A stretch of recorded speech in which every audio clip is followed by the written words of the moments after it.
Assalamualaikum warahmatullahi wabarakatuh. Hai semua, saya Lady Damayarti, mahasiswa jurusan Pendidikan Luar Sekolah Universitas Negeri Makassar. Selamat datang di video saya dalam topik pembahasan kecerdasan emosional atau emotional intelligence. Sebagai manusia biasa, kita harus juga melatih kecerdasan emosional kita, bukan hanya melatih kecerdasan intelektual saja. Nah, apa itu kecerdasan emosional? Mari kita bahas. Ya, kecerdasan emosional atau emotional intelligence adalah kecerdasan atau kemampuan yang dimiliki seseorang dalam mengendalikan emosi diri sendiri dan emosi orang lain. Kecerdasan emosional ini juga penting loh untuk kita lebih bisa mengontrol emosi kita terhadap orang lain, terhadap bagaimana perilaku dan pikiran kita terhadap orang lain.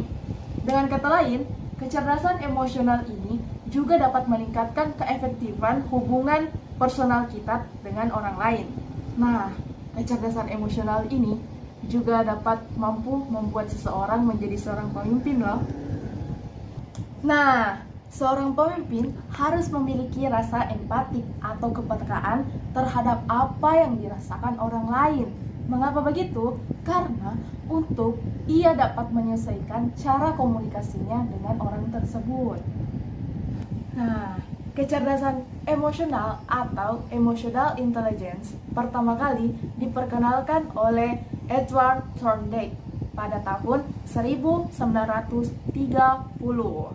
Istilah yang pertama kali ia gunakan bukan kecerdasan emosional loh, tapi social intelligence atau kecerdasan sosial, yang didefinisikan bahwa kemampuan seseorang dalam mengelola hubungan sosial dengan orang lain.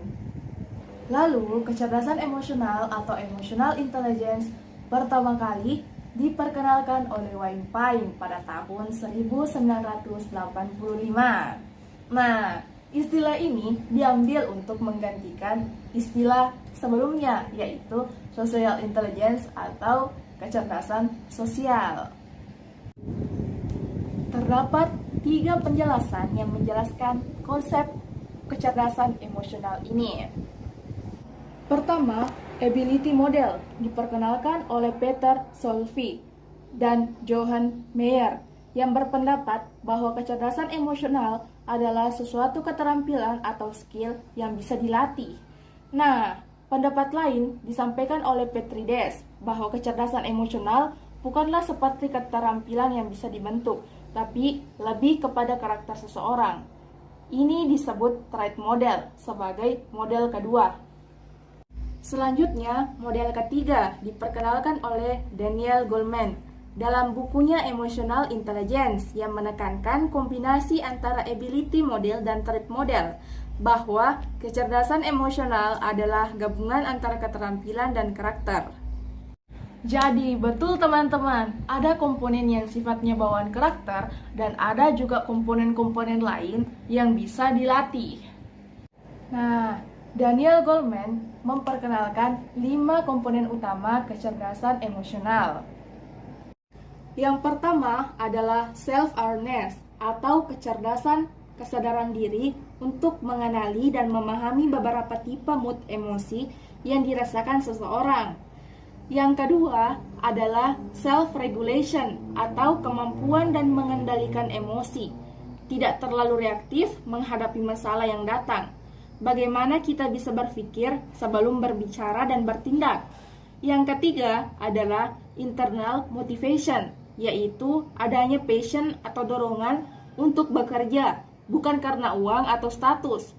Yang keempat adalah empati, atau kemampuan dalam memahami perasaan orang lain. Yang kelima adalah social skills, atau kecakapan dalam mengelola hubungan dan membangun jejaring hubungan pertemanan yang nyaman. Nah, setelah mengetahui semua itu, yang menjadi pertanyaan adalah apakah kecerdasan emosi juga bisa diukur seperti dengan kecerdasan intelektual? Kita sudah mengenal sebelumnya istilah IQ. Nah, sekarang ternyata Kecerdasan emosional bisa diukur loh.